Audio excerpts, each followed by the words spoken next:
this is an iHeart podcast. Guaranteed human.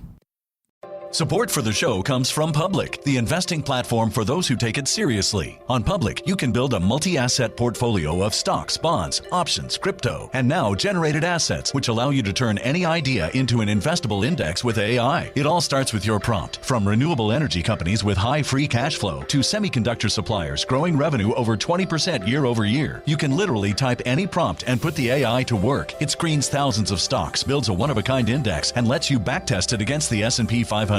Then you can invest in a few clicks. Generated assets are like ETFs with infinite possibilities, completely customizable and based on your thesis, not someone else's. Go to public.com/podcast and earn an uncapped 1% bonus when you transfer your portfolio. That's public.com/podcast. Paid for by Public Investing. Brokerage services by Open to the Public Investing Inc. Member FINRA and SIPC. Advisory services by Public Advisors LLC, SEC registered advisor. Generated assets is an interactive analysis tool. Output is for informational purposes only and is not an investment recommendation or advice. Complete disclosures available at public.com/disclosures. Time for a sofa upgrade? Introducing Anabay Sofas, where designer style meets budget-friendly prices. Anabay brings you the ultimate in furniture innovation with a modular design that allows you to rearrange your space effortlessly. Perfect for both small and large spaces, Anabay is the only machine-washable sofa inside and out. Say goodbye to stains and messes with liquid and stain-resistant fabrics that make cleaning easy. Liquids simply slide right off. Designed for custom comfort, our high-resilience foam lets you choose between a sink-in feel or a supportive memory foam blend. Plus, our pet-friendly, stain-resistant fabrics ensure your sofa stays beautiful for years. Don't compromise quality for price. Visit washablesofas.com to upgrade your living space today. Sofas start at just $699 with no-risk returns and a 30-day money-back guarantee. Get up to 60% off, plus free shipping and free returns. Shop now at washablesofas.com. Offers are subject to change and certain restrictions may apply. There's a difference between liking a house and actually getting it. Redfin is built to make up that difference and close the gap between finding and owning the home for you. Redfin agents close twice as many deals as other agents. So when you find a home you love, you're not a step behind when it comes to making an offer. That means less watching great homes disappear and more focus on the one you'll call home. Redfin helps turn saved listings into real addresses. Get started at redfin.com. Own the dream. Hey, this is U.S. Olympic gold medalist Tara Davis-Woodhull. And I'm U.S. Paralympic gold medalist Hunter Woodhull. As athletes, our lives are about having a clear path. And a team that you can absolutely trust. So when it came to getting the best mortgage, we chose PennyMac. PennyMac is proud to be the official mortgage provider of Team USA and you. Learn more at pennymac.com. PennyMac Loan Services, LLC, Equal Housing Lender, NMLS ID 35953. Licensed by the Department of Financial Protection and Innovation under the California Residential Mortgage Lending Act. Conditions and restrictions may apply. What's pumping my creams? Woo, woo. I'm Robert Evans, host of Behind the Bastards, the podcast where we tell you everything you don't know about the very worst people in all of history.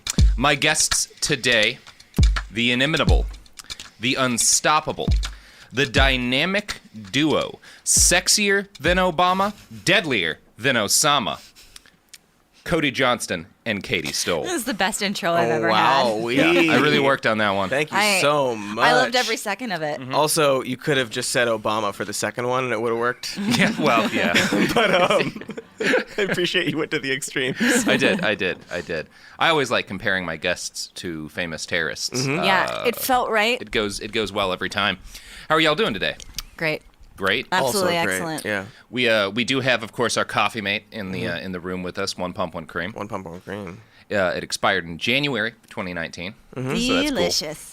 That's very cool. I do have because I throw things now on the air because I've become a prima donna. Mm-hmm. This time it is a loaf of Izio Artisan Bakery San Francisco style sourdough. Delicious. So I will be throwing this in anger at several points today. I do think that Coffee Mate might have curdled by now, but it might make a good spread for the sourdough. Oh, that's a good idea, Katy. Just putting that out there. And if I wanted one cream spread on the sourdough, how many pumps would that be, do you think? One. It'd be one pump. One pump is one for cream. Honestly, one cream. though, it's so old now and curdled. It might need 2 or 3 pumps. You know, at least to get it started. Yeah. Speaking of getting it started, you guys hear about that border militia. We did. That, Super did. That apprehended hundreds of migrants at gunpoint. Yeah. You want to hear the whole history of civilian border militias? I really do. Oh, I thought we were just going to hang out. Okay. That's No. what I told Cody to get him here. But when the I coffee believe it mate's every on the time. table, it's working time. Yeah. Yeah, Gotta that's get what those everybody pumps says. going. Got to get those pumps and the equal number of creams, ideally. We should get new coffee mate. X pump is X cream. X pump is except that clearly nobody wants to use it. No, So 'cause I don't it's know if you do disgusting. need any more cream. Yeah, it's only a prop now. It's just a prop. It's ambient cream. Yeah. Okay, let's get into it. So, when I was a little kid, growing up in Texas, I learned about the glorious war my white ancestors had fought against the brutal Mexican government and the evil cross-dressing Santa Anna. There was a lot I did not learn, though, like that the Texas revolutionaries had been fighting for the right to own human beings, and that Santa Anna was one of the founding fathers of cockfighting. I did, however, learn a lot about the Alamo. From there, my Texas history course went from the short-lived and incompetently led Republic of Texas to the Civil War, and that's basically it. I don't remember learning much about Texas in the 1920s or anything about the border aside from some hagiographic tales of the very first Texas Rangers. Now, in case you don't know, the Texas Rangers are basically the Lone Star State's FBI, only with more spin kicking. See the documentary Walker, Texas Ranger for more information on the Rangers in their current incarnation. I did not, however, learn much about what the Rangers had gotten up to pre- and post-Civil War days. According to Kelly Hernandez, author of Migra, A History of the U.S. Border Patrol, quote, "They battled indigenous groups for dominance in the region, chased down runaway slaves who struck for freedom deep within Mexico, and settled scores with anyone who challenged the Anglo-American project in Texas. The Rangers proved particularly useful in helping Anglo-American landholders win favorable settlements of land in labor disputes with Texas Mexicans. Whatever the task, however, raw physical violence was the Rangers' principal strategy." Yeah. So, Okay. cool. Very cool. That's how you do it. That's how you do it. Raw physical violence. Yeah. The art of the raw physical violence. Yes. Just shooting people. Now, I found that quote and several others in a wonderful Intercept article that makes it very clear just how much unchecked violence was key to early Border Patrol strategies. Because the Texas Rangers evolved from a force bent on maintaining white dominance in Texas to, in the early 1900s, this nation's first real Border Patrol.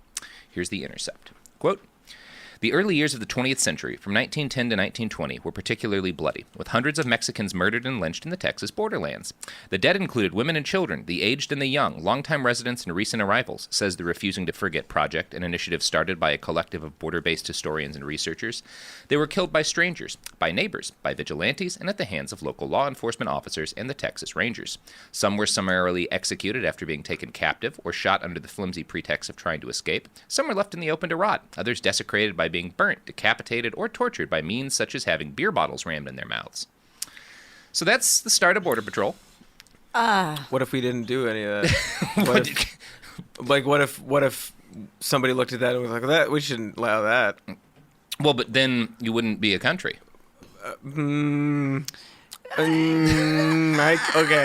Okay, but what Got a if? fuzzy definition of country here. What if you could though?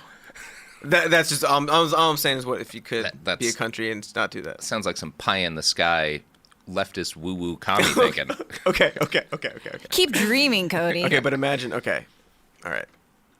No, you're right. Yeah, it's too lofty. Imagine all the people Not torturing killing each- migrants with beer bottles rammed in their mouths. I want to imagine not that though. What if not that?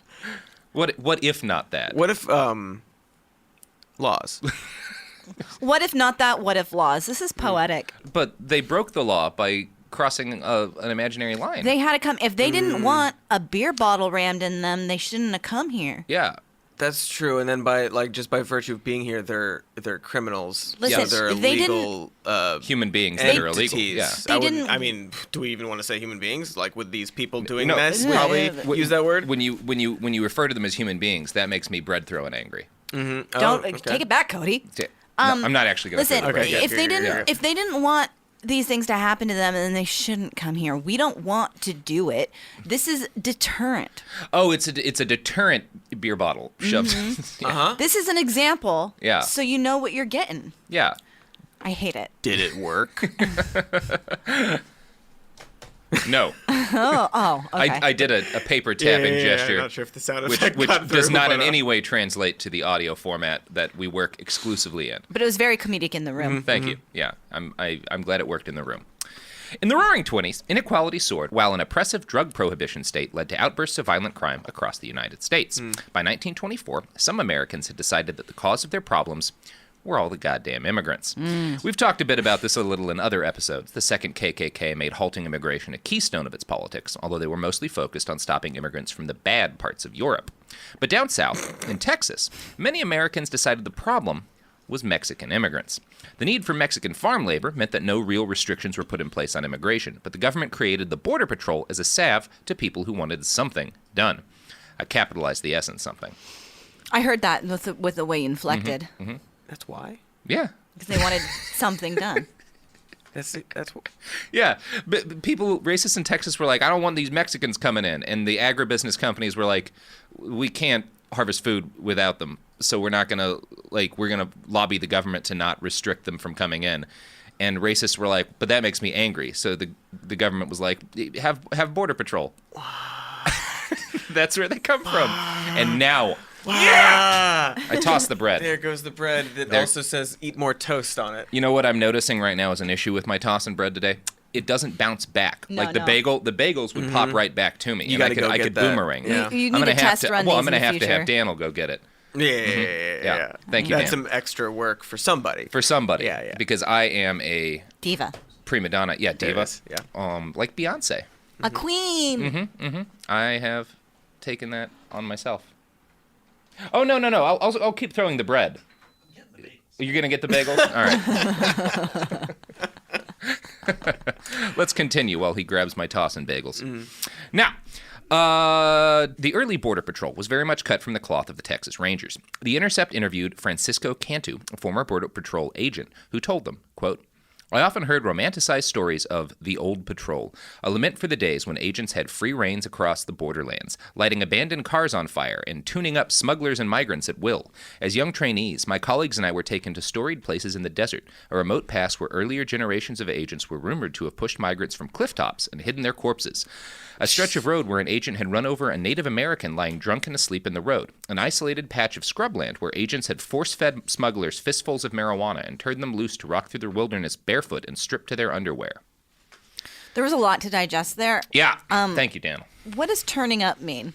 Tuning up. Tuning up. It means beating the shit out of. Oof. Yeah. Of course, as time went on, the Border Patrol became gradually more professional and somewhat less like a bunch of drunken sociopaths. Good. Less being the operative word, not unlike. And we're not going to talk enough about the number of people who are killed by Border Patrol every year. Some violence still persists, but it's obviously less than it was in the 20s. Sure. Just like we don't, there's still problems with prescription drug companies, but we don't sell children morphine. Right. A lot of things are less than the 20s now. Yeah. As a general rule. It doesn't make it okay. Make it okay. Literally almost 100 years ago. Yeah. So the Border Patrol became less sociopathic, but the desire to fight immigration with hooliganry remained. Enter Louis Beam. You guys ever heard of Louis Beam? No. Oh, he is someone we will be talking about a lot in my upcoming audiobook, The War on Everyone, because he's like, if George Lincoln Rockwell is like the George Washington of American fascism, Sure. Louis Beam is like the Abraham Lincoln of Nazis. Okay. Yeah. That actually does not scan at all. So I don't know why I said it, but I scanned it. Yeah. I gotcha. Yeah. Yeah. Louis Beam did an 18-month extended tour in Vietnam as a helicopter machine gunner. He saw extensive combat and spent roughly 1,000 hours shooting bullets at people, accounting for between 12 and 51 kills.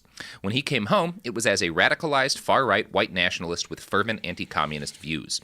In the early 1970s, Beam created the Klan Border Watch, part of a new trend towards paramilitary training among the KKK.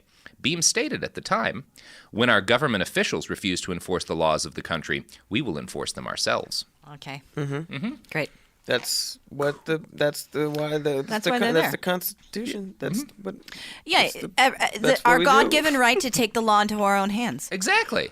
Yeah, exactly. If the government won't stop people who are critical to the infrastructure and economy of this nation from entering illegally because the legal pathways are a gigantic pain in the ass, then it's got to be up to the KKK to do it. That just makes sense.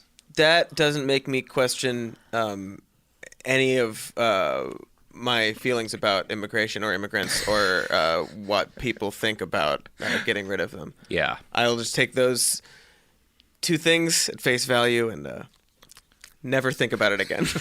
You know what I love is never thinking about things again. Just never think about it again. Just never think about it again. Yeah. It's easier that way. It's way easier that way. Now, we're going to, as I said, talk about Louis Beam so much more during The War on Everyone, my upcoming very fun audiobook that everyone's going to love, find uplifting, and, dare I say, shamefully erotic. But for the purposes of our story today, the tale of the Klan Border Watch has a lot more to do with two different and somewhat more comical racists. Tom Metzger and David Duke. Yeah, there it is. I knew it. Oh, you knew David Duke was coming in this motherfucker. Yeah.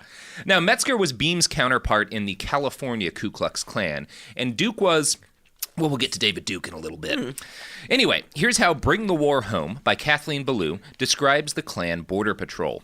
Quote, "The patrols functioned both as a publicity stunt and as a way to inculcate real anti-immigrant hostility and encourage acts of violence. Some patrols worked as photo opportunities for the press. In one such incident, Duke and California KKK members hung Klan Border Watch signs on their cars and drove to the border near San Diego and Tijuana. When no undocumented immigrants appeared, Duke boasted to reporters, 'I think some Mexicans are afraid to enter the country because of the Klan.'" See, there's that deterrent working. Yeah. That's because if the KKK being there didn't work, so like let's just take your kids away. Yeah, that's the next step, and then just like, well, that doesn't work. Okay, that's a logical step. It doesn't work. Okay, well, I guess like tear gas. That doesn't work. Next stop, bullets. I didn't want to think about it more. I was gonna put that away. I wasn't gonna, just not analyze that until the shooting starts. I honestly can't even remember what you're talking about. Exactly. I put it away. There you go. You know what I'm about to put away? These throwing bagels. Bagels. They really see do that bounce bounces right under my feet. We got to stick with the throwing bagels. This tossing bread is tossing dough. Tossing dough doesn't work. What are you laughing at, Sophie? This is very important. I'm doing a very important podcast right now. All right, nerd. What if the Tossin' Bread company offered to sponsor this show? I have too much integrity. That's what I like to hear. I mean, I'll let them sponsor the show, but I'm not going to lie and say that the tossing bread is better than the throwing bagels. Exactly. You can't. Exactly. You can't. You got to be honest. Anyone can advertise as long as the truth can be told. Exactly. The bread is for curdled cream, and that's what we stand behind. I mean, it's. I'll say this: it's more fun to throw the bread, but the bounce back is so much more satisfying on the tossin' bagels. You know? What are you gonna do? I'm gonna throw the bagels a lot. Yeah. 4 pumps, 1 cream. I mean, we could test that out. Let's not. But let's do someday. Yes, one day. When we inevitably do the drunk episode of this podcast, we'll figure out exactly how these relate to one of those little creamer packets you get in a 7-Eleven. In 1 year, when it's a year old. When it's a year old cream, we'll figure that out. January 2020. Yeah, exactly. Yeah. So, Tom Metzger and David Duke are both important figures in the development of the American fascist movement, but today I want to go into a little bit more detail about David Duke. He's been racist longer than most Americans have been alive. During the 1960s, when he was in high school, he was already an ardent white nationalist. When he went to college in 1969, he became a student organizer for the National Socialist White People's Party, a direct descendant of George Lincoln Rockwell's Nazi Party. Duke also started the White Student Alliance and the White Youth Alliance. He was particularly active in Louisiana State University's Free Speech Alley. According to Leonard Zeskin's Blood and Politics, quote, "In one incident from those early years, Duke donned a Nazi stormtrooper uniform, complete with swastika armband, and strode around for the cameras with a picket sign protesting a campus speech by noted left-wing attorney William Kunstler." Free speech! I agree. All this checks out. Sounds like a real good conservative. Sounds like a real good guy. What if, let's say he and these people were to get a lot of power, do you think that they would care about free speech? Yeah, of course. You think that they would defend free speech for people who maybe disagree with them? No, that's not free speech, Cody. Free speech is my ability to talk about what I want. I don't give a hoots holler about someone else. I was reading about a free speech activist, a guy named, Hitler, something like that, Germany. I think it's pronounced Hitler, yeah, and he came to power actually in the early 1930s. I haven't read further in the book that I'm reading about him, but I think he was a real free speech crusader. Well, because whatever happened to him? Power. Yeah. I don't, I haven't finished the book. I'll get through it one of these days. Next time. Yeah. We can talk about Hitler. The California Border Patrol was Duke's brain baby first and foremost, although Metzger handled most of the logistics. Blood and Politics describes the media campaign he crafted around these patrols, relating a press conference in October of 1977. David Duke stepped out of a rented helicopter and onto the grounds of the San Ysidro Port of Entry south of San Diego, a federal office used by the Immigration and Naturalization Service, INS, to regulate traffic on the border with Mexico. Dressed in a light blue business suit, Duke was surrounded by an entourage of tough-looking men in street clothes, all members of the Knights of the Ku Klux Klan. They faced a protest group, angry at the Klan's public appearance. An egg splattered on Duke's clothes, and a rock broke the windshield of a Klansman's car. Police arrested the rock thrower while an INS agent in charge welcomed the Klansmen and gave them a guided tour of the port facility. For Duke and company, this visit was the first stop in an effort to stir up opposition to brown-skinned immigrants. We believe very strongly white people are becoming second-class citizens in this country, Duke told the press. When I think of America, I think of a white country. Honestly, that just makes... We try to keep this light and fun, but my blood boils a little bit. Like, I feel my shoulders inching up to my ears. I could, because you're angry at the anti-free speech people who tossed a rock at that Klansman. Right. You got me. Yeah. No one let him speak. Yeah. I mean, I think you're doing a great job because you're like relaying the message. But he's speaking right now. Yeah, these rock throwers, these egg throwers. They might as well be shooting guns. They might as well be shooting guns and should be treated as such. Also, what about those poor baby eggs? Those poor baby chickens? Exactly. That could have been murder. A third of an omelet. As the current president of the United States says, maybe we should treat them throwing rocks as if they were guns. Yeah, that makes sense. Because, when you toss a rock, that could go at a solid 15, 20 feet per second. And, a rifle's only like 3,000 feet per second. And it's not that different. What's a bullet but a tiny rock? Exactly. What's math but numbers? Come on. Duke officially announced his Klan border watch several days later in Sacramento. He said 500 to 1,000 Klansmen would patrol the border crossings and areas in between the fences in search of illegal immigrants. The reality was less impressive. Less than 200 Klansmen actually showed up to drive around, and their activity at the border was limited to a few weeks. The Knights of Texas started patrolling their border at the same time, but in both cases, the border watchers were more PR than practical. The Klan's newspaper, The Crusader, published a special article to commemorate this heroic action. No single action in the last decade has done more to bring public attention and awareness on the border problem. Now, it would be more accurate to state that no single action did more to bring public awareness to the cause of white nationalism. Focusing on the border and illegal immigration was a hugely successful PR move for America's most organized racists. As David Duke himself noted, when 100 reporters are gathered around hanging on every word, when they help you accomplish your objectives by their own misguided sensationalism, if indeed it was a media stunt, it was by their own presence and admission that it was a very brilliant one. That's irrelevant to anything today? Yeah, no, it does not tie into anything. That's my favorite thing about recently. coming on this podcast because it's how irrelevant it is to today. Yeah, hearing stories and stuff that has nothing to do with what's going on. Like, because I like to, we read the news all the time. We talk about it all the time. And so you want to shut that part of your brain off. And you talk just want about to hear things that never happened again. You just want to hear stories that are like, here's this random thing that happened. Yeah, that doesn't tie into anything else. Nothing. You know what does tie in to anything else? Ads for products and services. Oh, yes. It might even be an ad for Sara Lee Deluxe throw-in bagels. What? Yeah! They bounce right back. Products!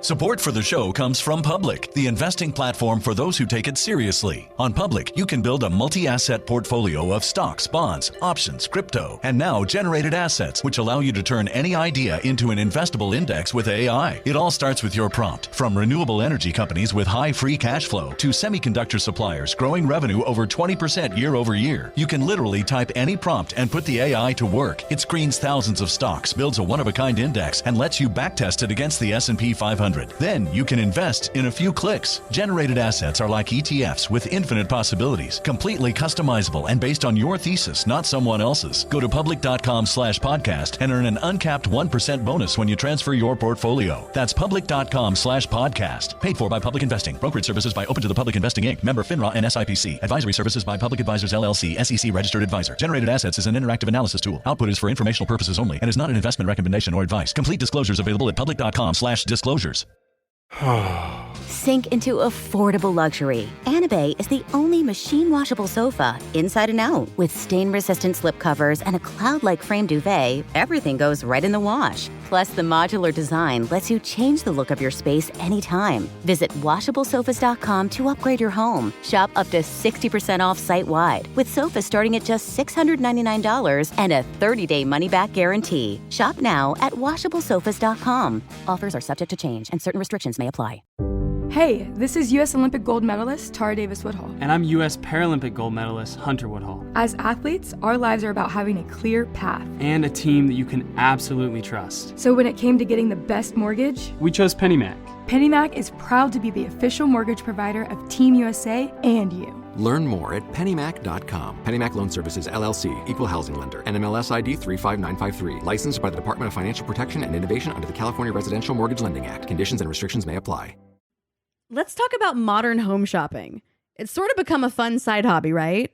Scrolling listings at night, dreaming about kitchens you've never seen, or backyards you haven't even stepped foot in, all from the comfort of pretty much anywhere. Redfin knows a lot of people like you want to own, but are stuck in this browsing mode loop. That's where Redfin flips the script. With listings that update within minutes and tours you can book right from the Redfin app, you can see your dream home the moment it appears. Now, liking a listing is easy, but actually landing it, that's where Redfin comes in. Redfin has over 2,200 agents with local expertise. And Redfin agents close twice as many deals as other agents. That means they want to help you win, not just window shop. Redfin is built to help you go from just looking to wait, this could actually be home. So become the newest neighbor on the block. Visit redfin.com to start finding and start owning. That's redfin.com. We're back. Ooh. Just like these bagels were back after I threw them because they bounce right back, which should be the tagline if the fucking Sara Lee people knew how to advertise a product. Are you listening, Hire us, Sara Lee. I can sell some motherfucking bagels. They bounce right back. They bounce right back. Bagel rings. Bagel. Oh, good. I love it. We've got another career love trajectory blooming in this room. Yeah, this feels more organic than pitching Doritos. Mm-hmm. Because I love tossing bagels. Yeah, even more than you love eating Doritos? That can be a euphemism for a lot of things, too, tossing bagels. Mm-hmm. Yeah. Mm-hmm. Yep. Oof. Yep. Mm-hmm. My mind went places. Yeah, it does. Especially if you're a fan of bagel salad, as I am. Mm-hmm. Yeah. Chopped up bagels in a chicken stir fry salad and a coffee mate. A little bit of coffee mate. Yeah, that's the cream. It's a reduction in the salad cream. Ew. This is. I've been on this podcast a lot. This is the worst thing I've ever heard. Let's talk about stuff that's even worse. Cool. So, while David Duke and Louis Beam were content to mostly use the question of illegal immigration to drum up interest in their super cool clubs, other Americans remained frustrated by the fact that no actual action had been taken to stop migrants from coming over. Enter Civilian Materiel Assistance, or the CMA. The CMA was founded in 1983 by a wholesale grocer from Arizona who wanted to provide aid to anti-communist guerrillas fighting in Nicaragua. This aid eventually turned into actual volunteer fighters, several of whom died in that country. Kathleen Ballou notes that, quote, in Nicaragua, CMA acted covertly on behalf of the U.S. government. It was funded by the CIA and supplied by the U.S. military. Cool. That's that good shit, yeah. Now, the 1980s were a time in which a lot of civil wars were raging all across Latin America. Most of those wars were funded and in some way supported by the CIA and the U.S. military. Mm-hmm. For example, also during this period, the Guatemalan government was fighting an insurgency. They dumped suspected guerrilla fighters into the ocean out of helicopters so no one would find their bodies and disrupt the military aid they received from the United States. All this violence and unrest across the region led a lot of people to flee their homes and search for a better, less violent life in the United States. The CMA was not a fan of this. Mm-hmm. According to The Intercept, quote, In the summer of 1986, approximately 20 heavily armed men in military fatigues stepped into the darkness of the Arizona desert. It was July 4th weekend outside the remote border town of Lochiel, and the gunmen were on the hunt, carrying M16s and AK-47s with Israeli night vision goggles strapped to their heads. The vigilantes soon found what they were looking for, 2 carloads of Mexican nationals. J.R. Hagan, the crucifix-wearing Vietnam veteran who led the operation, would later say that the vehicles came to a stop on their own. Other members of his team disagreed, telling reporters that they booby-trapped the road, tearing the tires of one of the vehicles to shreds before opening fire. It was the latest in a series of escalating CMA actions, which had also included clandestine forays into Mexico. The militia members held 16 men, women, and children at gunpoint for an hour and a half before Border Patrol agents arrived to take them away. Very big discrepancies in their story. I love that they're protecting the U.S. border by invading Mexico. Unbelievable. And it's fine. It's like almost like people, these hyper masculine people, they need a war to be fighting. They need to have some like battle that they're planning. And I get it. I like guns. That's why we have football. I get the desire to LARP with a fucking AR-15. Go do it on your friend's land and shoot at old cars. Don't fuck with people's lives and shoot their vehicles. Play a video game. Play a fucking video game. Yeah. Laser tag. I don't Unbelievable. Yeah, like go fuck up another country, and then when they come here, stop them. Oh no, with guns. I love what you're because it's really. I was like, okay. One guy said that they stopped on their own, but they disagreed, and I was waiting for you. Like, no, they stopped. They like held up guns. They stopped the car. No, they booby trapped the road. No. We like put shit down. Yeah. We weren't just standing in the middle of the road. What do they think this is? They do want a war zone. Yeah, no, they want a war. They want a civil war. They want a revolution. There's Hannity's old website in like 2009. There are all these polls of like, what revolution do you prefer? Yeah, and it's like, I want a civil war. No, I want like revolt against the government. Just like all these different options. There's one thing they want. They have all those cool toys, and they want an excuse to use them. Mm-hmm. So nobody voted for the Industrial Revolution? No. Oh man, that was my favorite. I don't think it was like, an what's option. your favorite revolution? I just, you know what I love is cute little tykes working in factories. Mm-hmm. I love that really gets me. Yeah. Well, the key word is cute. It's cute. It's cute. What do they think my they God. are, adults? When their little hands, they go into those grain threshers and they just try to pull the stuff out faster than it can cut their fingers off. It's a fun game. So cute. Wholesome. Well, adult hands wouldn't be able to do that. No, they wouldn't. And they'd be less cute. And it would be less cute. Oh my God! In there. The little cute little fake limbs for them, the little peg legs and stuff when they lose their legs in the threshers. I like adorable. their like that cough that little black lung. Yeah. Think of how little those black lungs are too. Mm-hmm. It's adorable. Itty bitty. I love a good revolution. Like the little licorice jelly beans in their chest. Mm-hmm. Yeah. Aw, that's so cute. Yeah.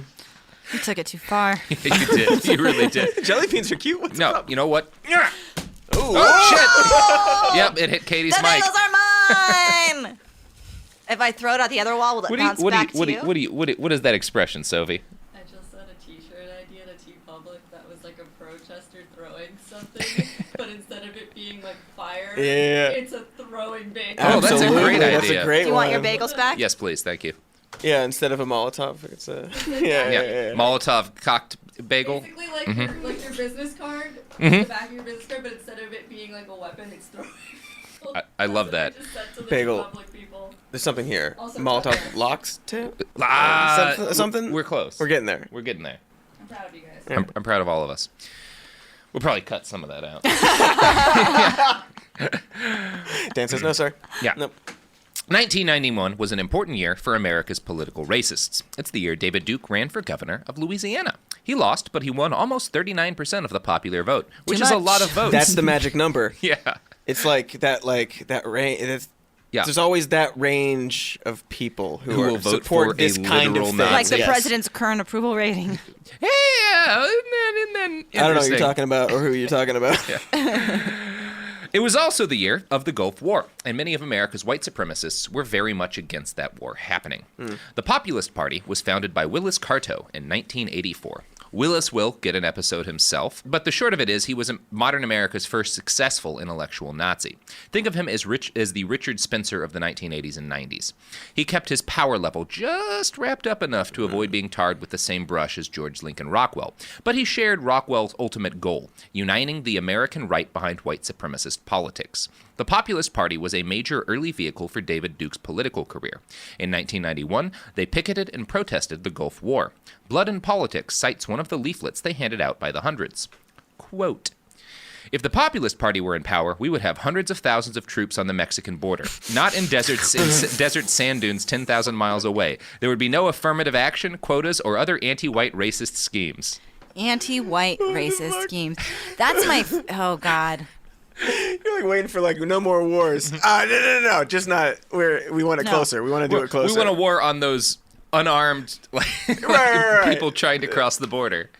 Gotta kill those women and children. Gotta shoot those we women and children. We want to be able to see the war from our backyard. Yeah. I want to be able to go partake in the war if I want to. I want a war, but I also don't want to have to go too far from a kitchen. Well, you don't want to have to fight a war in like a gross foreign country. No. You want to do it here. Course I want to kill some people. I want to go home to my own bed. Exactly. America first. Mm-hmm. We're here. Yeah. Forever. Yeah, import, don't export. Exactly. We've got a war deficit trade-wise. Yeah, the war gap. Yeah. In 1992, Pat Buchanan ran in the Republican Party primary against George H.W. Bush. So did Tom Metzger, for that matter. Buchanan made border security the keystone issue of his campaign. During a press event at the border in May, he told the LA Times, quote, "I am calling attention to a national disgrace. The failure of the national government of the United States to protect the borders of the United States from an illegal invasion that involves at least 1 million aliens a year. As a consequence of that, we have social problems and economic problems. And drug problems." Oh. Unfortunately for Pat, Tom Metzger showed up at the border that same day, intent on attacking Pat Buchanan from the right. Here's how Blood and Politics relates what happened next. The only problem was Metzger, who waited with great fanfare for Buchanan to appear. "Where was the great white hope?" he sneered like a perfect villain in a street theater. "I want to talk with him." When Buchanan finally did appear, he was forced to huddle in a small circle of supporters to avoid contact with Metzger. But the ornery Aryan worked his way into camera range nevertheless. "Pat!" he yelled as all the cameras swung away from the candidate and toward him. "What are we going to do about all those rich Republicans making millions off the wetbacks in the Imperial Valley?" As the cameras swung back and forth, Buchanan beat a hasty retreat after less than 15 minutes of photoless opportunity. With the cameras all to himself, Metzger then staged his own press conference. If he were president, he argued volubly, he would station National Guard troops like a picket fence along the border with orders to shoot to kill. The immigration problem would be over in one night, he declared. Yes. Wrong. Cool. That's wrong. But also cool. But also gross. Mm-hmm. But also gross. That's it's always fascinating. Yeah. Hearing current stories. Like a picket fence. Mm-hmm. Mm-hmm. But just like a beautiful fence with guns. Attacking Pat Buchanan from the right. That's a thing. That's a feat. Yeah. It's like, all right, feat. Okay. It's like I've seen that conversation happen online many times, but just like two like candidates are doing their Twitter argument, but in real life. Yeah. And pulling them to the right. This is what we had to do before Twitter, was show up at the border and shout at each other. Now, obviously, the 1992 election did not go to any Republican. Slick Willie, noted lawyer and probable rapist, won. In the mid-1990s, Clinton's Border Patrol launched the Prevention Through Deterrence campaign. This basically focused the Border Patrol in several specific border cities in an attempt to funnel migrants into the Sonoran Desert by basically blocking off all of the easy ways into the country. The idea was that migrants would realize there were no safe routes into the United States and thus stop trying to enter. I mean, I'm sure that worked. Seems like people fleeing war and in some cases literal genocide in their homes would be stopped by crossing an additional desert.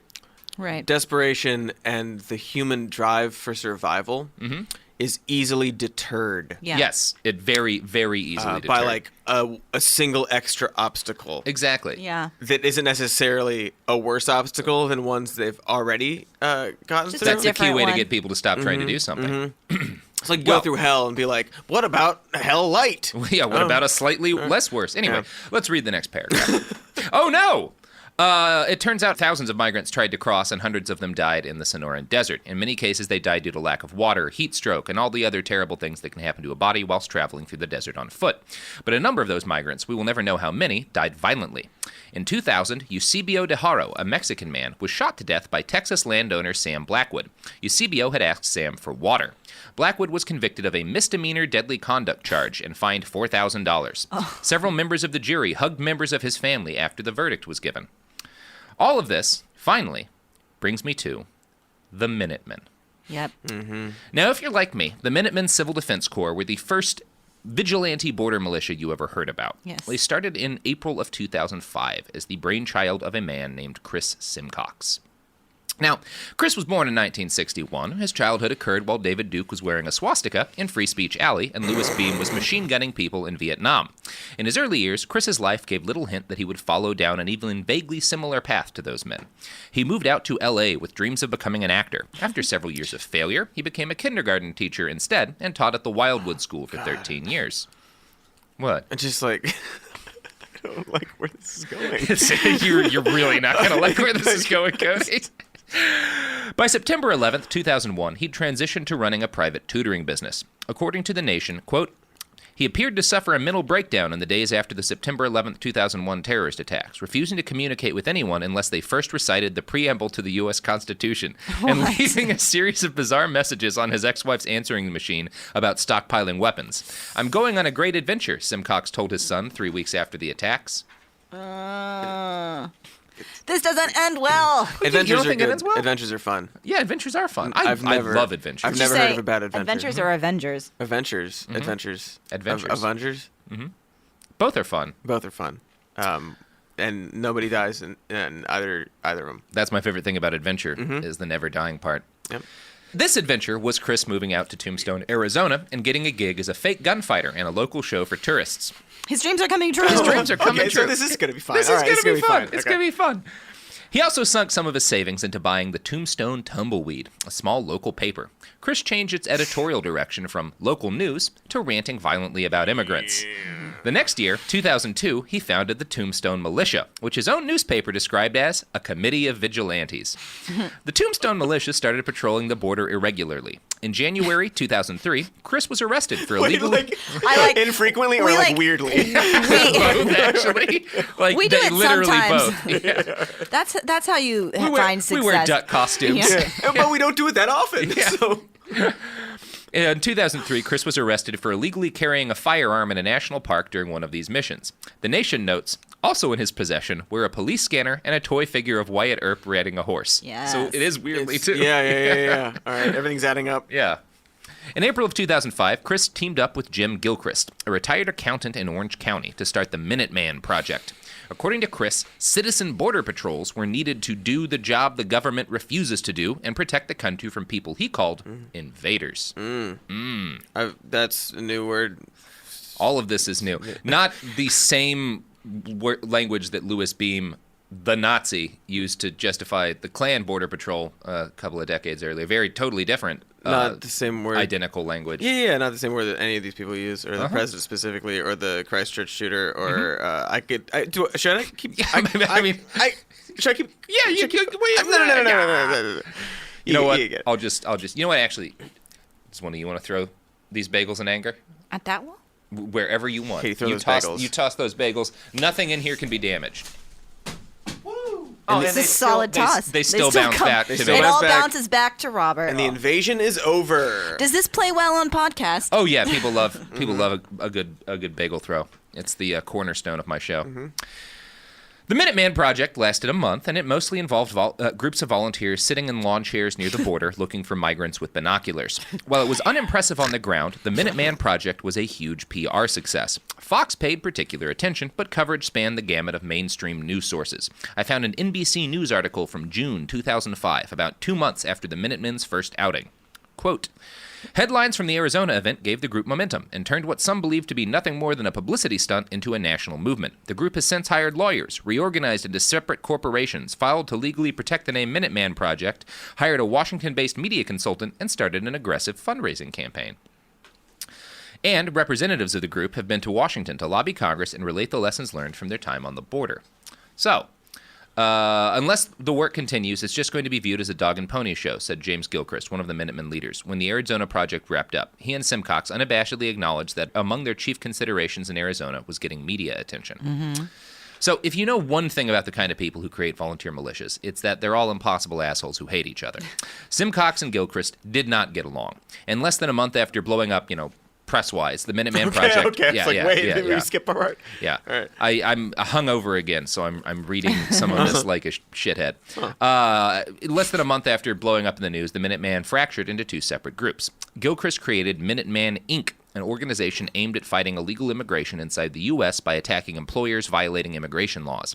Simcox ran the Minuteman Civil Defense Corps, or MCDC. On paper, the two groups were part of the same larger whole. In reality, they had fairly little to do with each other. This worked out great for Chris Simcox because it meant he could solicit donations directly to his group without sharing with Gilchrist. By August of 2006, between 60,000 and 130,000 people had donated money to fund the MCDC's operations. Chris Simcox claimed that he'd received over $1.6 million. He claimed at that point to have more than 7,451 casamigrantes, or migrant hunters, in his personal army. He claims these men had personally delivered 13,000 illegal aliens to the Border Patrol. Simcox and Gilchrist quickly gained the attention of powerful forces within the American right. According to The Nation, quote, the cannonball media splash that followed attracted the attention of Diner Consultants. The Chicago-based political consulting and fundraising operation is run by Philip Sheldon, son of the Traditional Values Coalition, long one of the nation's most vociferous anti-gay crusaders. Diner is one cog in Philip Sheldon's revenue-generating machine, which also includes Response Unlimited, a direct mail firm promoted as the nation's best and most comprehensive source of mailing lists for conservative and Christian mailers and telemarketers, and perhaps best known for ghoulishly purchasing a list of donors to Terry Schiavo's legal fund from her parents several days before her death. Cool. That's cool. Very you know what is even cooler? Another mailing list that Response Unlimited would happily sell to the highest bidder was a list of people who had subscribed to a now-dead magazine called The Spotlight. You guys ever heard of The Spotlight? I've heard of spotlights. Yeah. Well, The Spotlight is a literal neo-Nazi news rag that mostly focused on denying the Holocaust. Sure. It was published by Willis Carto, founder of the Populist Party and backer of David Duke. So Chris Simcox was happy to sell access to his mailing list to these people. It all checks out. Cool. Didn't care for the Nazi stuff. Mm-hmm. Didn't care for that. I thought you would have liked that part. Not a fan of referring to them as migrant hunters. Yeah, that's pretty bold. There's that just really maybe so much. It didn't. Can I just say like all of the above? Yeah, you can say that. I'm not a fan of migrant hunting either. You know what I am a fan of? Products. I love products. Services. Oh my gosh, I didn't know services would be included. Before we go out to ads, I'm going to try tossing something I've never tossed. Yeah. And this might be an objectively bad idea. Okay. Yeah, I'm throwing the We're coffee gonna see mate. what happens. There's no way to know what's going to happen. One toss, all the cream. It was fine. It's safe. Everything's good. Everything's fine. Nothing. Pardon. Only because I bapped it away. Pardon the language, but nothing came out. But if What, you pardon? want I'm offended. something to come out, products. Support for the show comes from Public, the investing platform for those who take it seriously. On Public, you can build a multi-asset portfolio of stocks, bonds, options, crypto, and now generated assets, which allow you to turn any idea into an investable index with AI. It all starts with your prompt. From renewable energy companies with high free cash flow to semiconductor suppliers growing revenue over 20% year over year, you can literally type any prompt and put the AI to work. It screens thousands of stocks, builds a one-of-a-kind index, and lets you backtest it against the S&P 500. Then you can invest in a few clicks. Generated assets are like ETFs with infinite possibilities, completely customizable and based on your thesis, not someone else's. Go to public.com/podcast and earn an uncapped 1% bonus when you transfer your portfolio. That's public.com/podcast. Paid for by Public Investing. Brokerage services by Open to the Public Investing Inc. Member FINRA and SIPC. Advisory services by Public Advisors LLC, SEC registered advisor. Generated assets is an interactive analysis tool. Output is for informational purposes only and is not an investment recommendation or advice. Complete disclosures available at public.com/disclosures.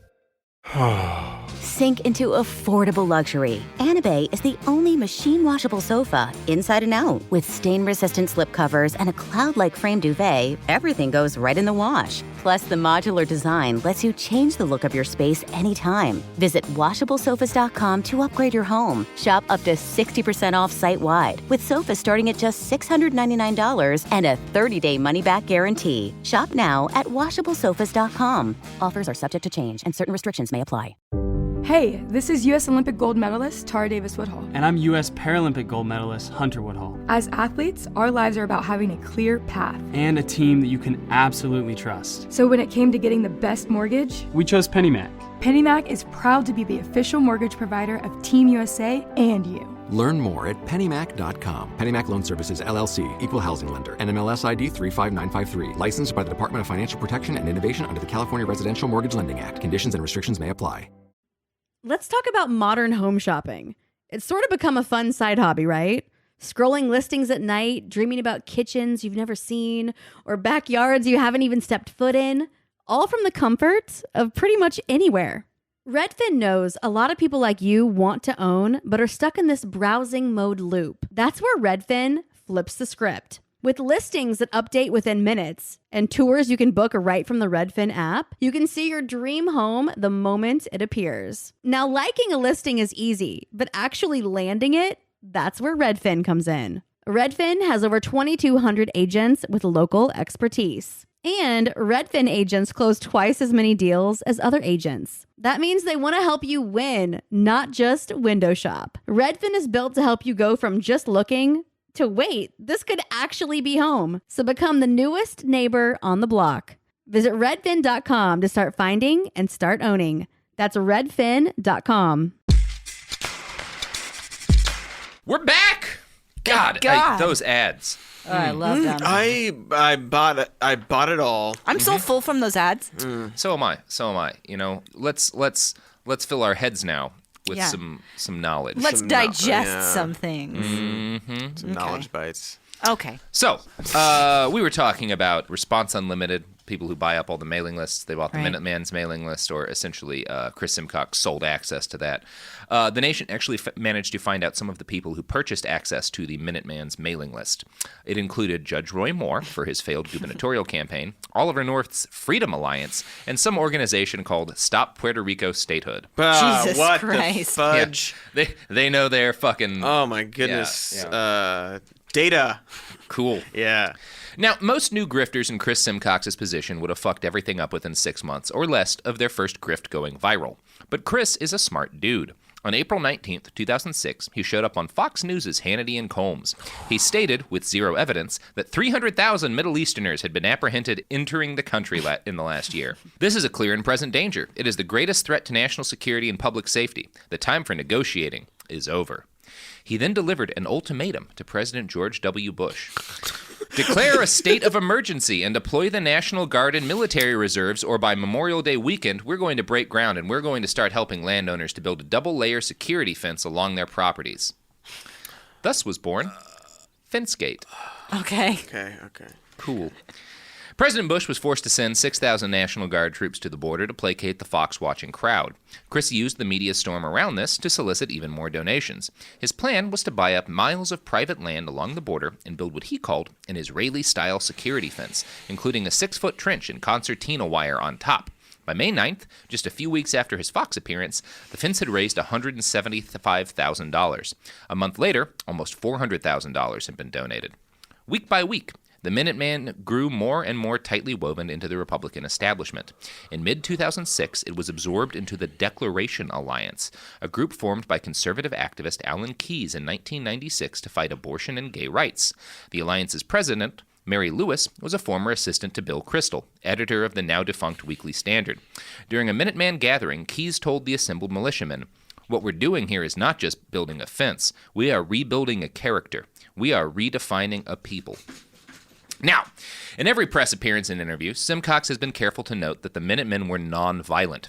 When Alan Combs, Fox's now-dead pocket Democrat, questioned Chris about the fact that some Minutemen carried guns on patrol, Chris told him, Alan, this is a dangerous place. There are drug dealers. Our group in California yesterday came across some drug mules, one of them carrying an AR-15. You know, our volunteers, thank God for the Second Amendment, are allowed to defend their lives if they're attacked. And when they put themselves in this dangerous situation, the same as the men and women of Border Patrol, they have that right. Okay. The reality of the situation is that Chris Simcox, Jim Gilchrist, and many of their volunteers were champing at the bit for an excuse to murder brown people. Yes. I'm going to play an audio clip from documentary footage shot in 2004. The first person we're going to hear is Gilchrist. I ought to be able to shoot the Mexicans on sight, and that would end the problem. After 2 or 3 Mexicans are shot, they'll stop crossing the border, and they'll take their cows home, too. And here's Simcox. I feel that the people that are coming across invading this country, I think they should be treated as enemies of the state. We need to start putting them in work camps. Anyone could have walked through the borders of this country bringing bombs, chemicals, weapons of mass destruction. I think they should be shot on sight, personally. Yeah, you know all those migrants bringing weapons of mass destruction? Yeah, you know, I looked into it because I wanted to know how many terrorists, Al-Qaeda guys, have snuck into America through the southern border. It's still 0. It's still 0. Yeah. I was wondering if it was still 0. It's only been 18 years. Yeah, so fingers crossed that changes. No, yeah. You're saying it's 0 now. Exactly. 18 years after people started worrying about it. You never know. It's interesting hearing all these people talk and say these terrible things that many of our public officials say and now do like the camps like insinuating that maybe we should shoot them, but we won't, but maybe we should. We won't, but we should. It would be effective if we did. We won't, but maybe it would work. I also like the deterrent. That'll deter them. It's and that's what Gilchrist said, that like if you start, you only have to kill a few and it'll deter them. That's literally the same thing Nazi Tom Metzger said 30 years earlier. Yeah. That you start killing a few and it'll stop it. Yeah. Yeah. It's important to note that the Minutemen, although they wrapped themselves in more moderate garb and were very tightly woven into the Republican Party, were just as hateful and had intentions just as violent as the neo-Nazis and Klansmen who preceded them. Yeah, you know how like people are talking about like Donald Trump and how like he's like, look what he's doing to everybody. Look what he's doing to the Republican Party. It's interesting how it's less that and more he's an expression of it. He's just the DJ. They were already dancing. He's like, but he got up and he pumped up the fucking volume. He's the one pump one cream to their rhetoric. Like, yes, he's the, if I may borrow a name, the Spotlight. Yeah, nice, yeah. Nice, maybe a little bit. Lots of tie-ins here. Yeah. So yes, the Minutemen wrapped themselves in the notion of protecting America, but what they really wanted was an excuse to murder Hispanics. In part 2, we're going to talk about what happened when some of them finally got that chance. Great. But first, but I don't want to plugs. Oh yeah. P-Zone. We in the P-Zone. What the P-Zone? I mean, it's you guys plug your stuff. Drop a P in the P-Zone. Look, we're here. We're here on the podcast a lot. You like that? We got our own podcast called Even More News. Cody, you do the rest. There's also a YouTube show called Some More News on the videos, and my Twitter is Dr. Mr. Cody, and the show's Twitter is Some More News, and Katie's Twitter is Katy Stoll. That's right. I have a Twitter. Am I right? Okay, on Twitter, you can follow me there if you want to be my friend or my enemy. I'm taking both. There's T-shirts you can buy on TeePublic. You can find this podcast on Twitter or the gram at BastardsPod. You can find all of the sources for this episode on BehindTheBastards.com. I don't think I have any other podcasts to plug. Sophie, is that correct? You're just looking like you're angry at me. Like you're furious. Uh-oh. Am I missing something? Oh, do you want me to throw the bagels again? Okay, I'm going to throw the bagels again. Oh! Knocked over Katie's drink. They are getting progressively more dangerous. But I'm not going to stop. Why would you? Why would you stop? I'm kind of craving a bagel, I'll tell you that. Exactly. So just keep going. That's some America logic. Speaking of America, I have a podcast about what if Civil War called It Could Happen Here. Spoilers, it's terrible. I mean, the podcast is good, but the content. I hope so. Anyway, the episode's over. Go throw some bagels, hug a cat, give a cat bagels. We're done. Make a bagel salad. Episode's over.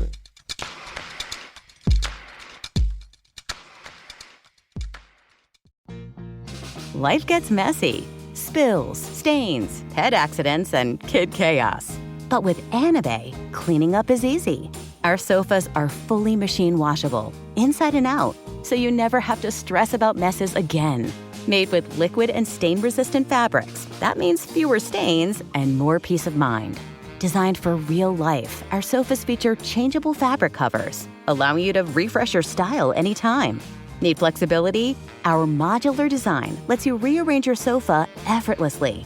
Perfect for cozy apartments or spacious homes. Plus, they're earth-friendly and built to last. That's why over 200,000 happy customers have made the switch. Upgrade your space today. Sofas start at just $699. Visit washablesofas.com now and bring home a sofa made for life. That's washablesofas.com. Offers are subject to change and certain restrictions may apply. There's a difference between liking a house and actually getting it. Redfin is built to make up that difference and close the gap between finding and owning the home for you. Redfin agents close twice as many deals as other agents. So when you find a home you love, you're not a step behind when it comes to making an offer. That means less watching great homes disappear and more focus on the one you'll call home. Redfin helps turn saved listings into real addresses. Get started at redfin.com. Own the dream.